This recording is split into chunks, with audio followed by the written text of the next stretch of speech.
Hi everybody, this is Sheryl Baker with your passport to travel, and we are on travel talk number 4. Can you believe it? So I've already gone through South Africa, river cruising, Thailand, and now we're going to talk about Croatia.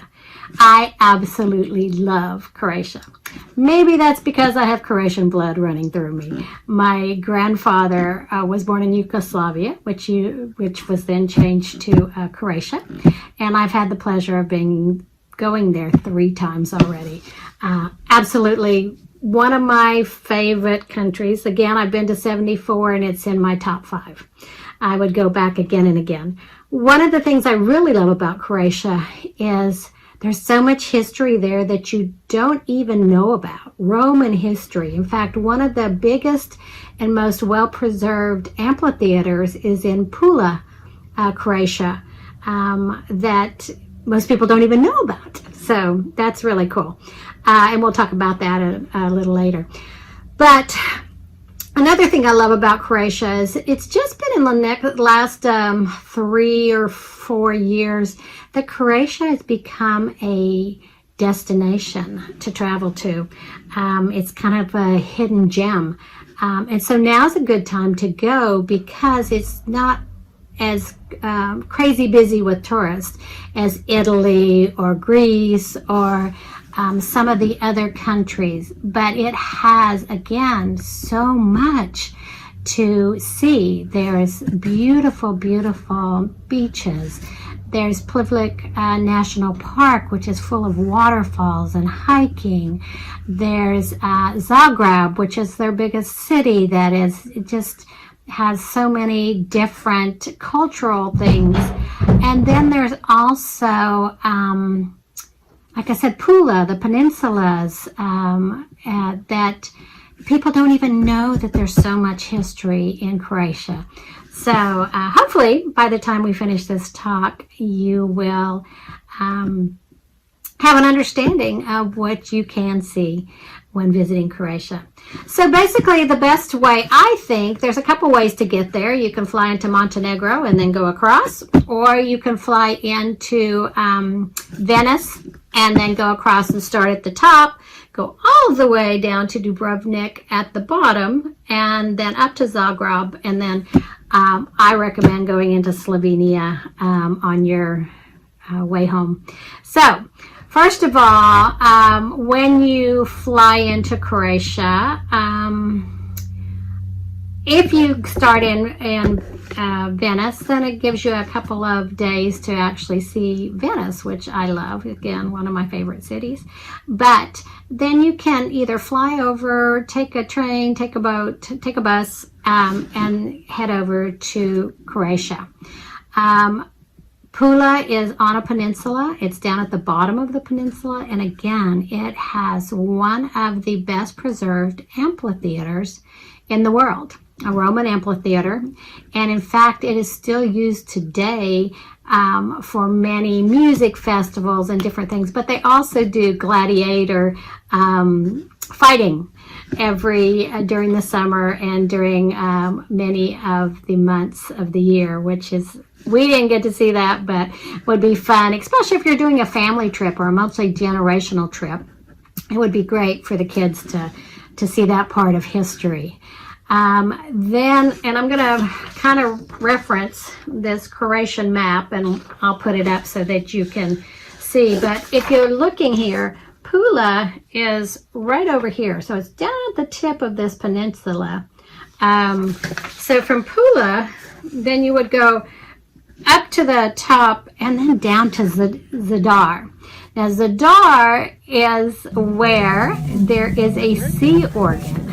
And this sea organ actually is built, it plays music from the waves. As the waves come in, there are pipes and things below the water level, and when the waves come in and hit these pipes, it plays music.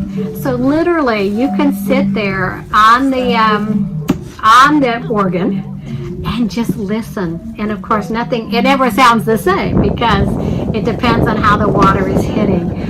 It's just a great experience to literally sit and listen to this organ for, hours at a time. Bring a picnic lunch, which is what we did, and it's just such a unique experience. And that's in Zadar.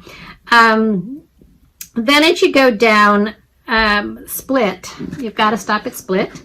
Split is another one of their main towns, but again, full of European and Roman influences. So Split is where you would go to next. Then my favorite city, and most people's favorite city in Croatia, is Dubrovnik. Now, Dubrovnik is a walled city that actually was used in Game of Thrones. You'll see when you go to the walled city, there's the walled city, and then right outside is a castle, and that castle was used in the filming of the Game of Thrones. And the actual city, walled city, has been used in many movies. The last time we were there, they were actually filming Robin Hood with Jamie Foxx. So the walled city was, this with the Bosnia War, there were a lot of bombings. You'll see bunkers and things where they did a lot of shooting into the town and out of the town. And that's a whole history of Croatia, Montenegro, what is the town that we go into? Bosnia Herzegovina. I would recommend that you take a day trip into Bosnia to Motar to get a better understanding of the fighting and the history in that region. It's sad, but also very interesting to walk the walks that these countries have walked and fought and what they were fighting for. And you need to definitely be respectful of that time, because there are still a lot of hard feelings, and you have to watch who you say what to. But if you travel to know history and to learn about history, you're going to have your Roman history, you're going to have your World War histories, when Yugoslavia was divided into 5 different countries. You're going to have your Bosnia fights, and there's just so much history in this country. And it's not a large country, it's a relatively smaller country, but again, there's so much to learn and so much to do there. But Dubrovnik, oh my gosh, Dubrovnik is just gorgeous. You could spend days inside the walled city. There are over, I'm going to have to look at this, but there are over 100 churches just within the walled city. Every little turn and has surprises. There's big cathedrals, and there's little, you open a door and there's a gorgeous church that you had no idea, because you're going down these little alleyways. There's lots of cats. There's lots of food. But there's just something around every corner. There's really a surprise around every corner. And because my grandfather had my heart, I just feel such a connection to Croatia. And so you can actually, around the walled city, you can buy a ticket and go up to the top of the wall and walk all the way around, and the views are spectacular. The other thing you'll want to do to get an overall view of this city is to take a tour to the top of the mountain and look down, and your tour guide knows exactly the right spot to get the best picture. And the scenery is gorgeous. There are islands all up and down the coast of Croatia. So when you're in Dubrovnik or in Split, you can take amazing boats out to Hvar and stay on Hvar, which is a gorgeous island off the coast of Croatia. You can do day trips. There's Korčula is another beautiful island. So again, when you visit Croatia, you could spend your whole time in Dubrovnik and go out to the different islands, but you don't want to do that. You want to see, and you want to spend a couple days, 3 days in Dubrovnik and maybe a day or two on one of the islands, but you want to go to see public lakes. If you're into hiking and nature and beauty, take a day trip into Montenegro. Montenegro, again, small country, but beautiful, beautiful nature. Go all the way up to the top of the mountain. And when we went one time, it was actually snowing, and we didn't think we were going to make it down from the mountain. Literally, our bus was going, when he turned, the front of the bus was over the edge of the road, and we were sliding, and makes for a very interesting story for my friends and family. But you want to see as much as possible in Croatia without shorting yourself. So a 10-day to 2-week trip would be optional. I mean, optimal, not optional. It's not optional, it's optimal.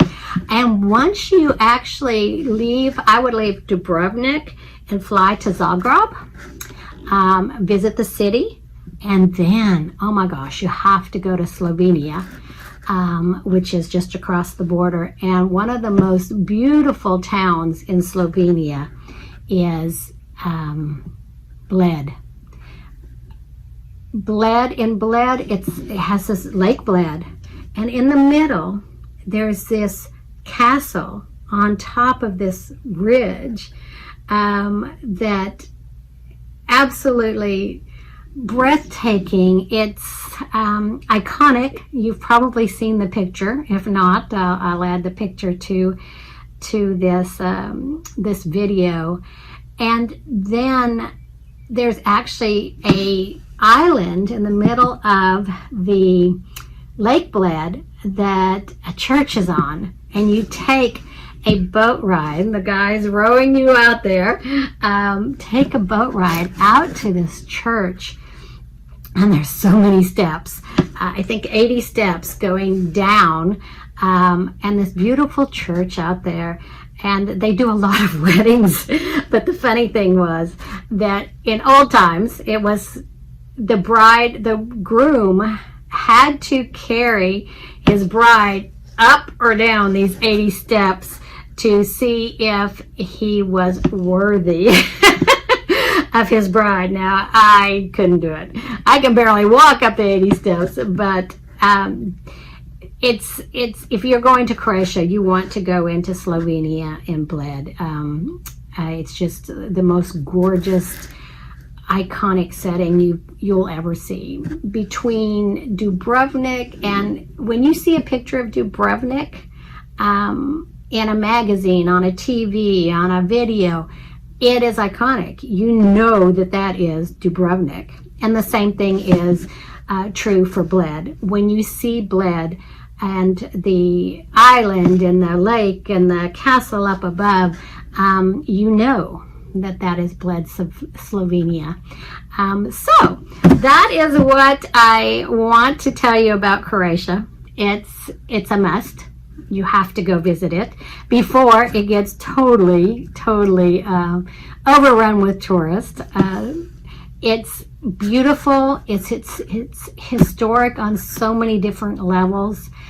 People speak English, so in most places, unless you go into the little town, which we found out when we went to the little town where my grandfather was born, nobody spoke English. And that's a whole nother story I'll have to tell you another time. But needless to say, we did find family members, and we found so many nice people. And we found so many remains from the war, which again was sad. And there were signs everywhere saying, you know, do not step here. You don't know if there's any mines hidden, and they're still there. So it's been just a little while since the war. So, you know, things are still going on there. Not like they were, but you still, when you leave the big cities, you have to know where you're going and who you're going with. But the big cities are breathtaking and truly a bucket list destination. So I hope you enjoyed this talk. I will look forward to our next one, and I can't wait to travel again and travel soon. Thank you. Bye-bye.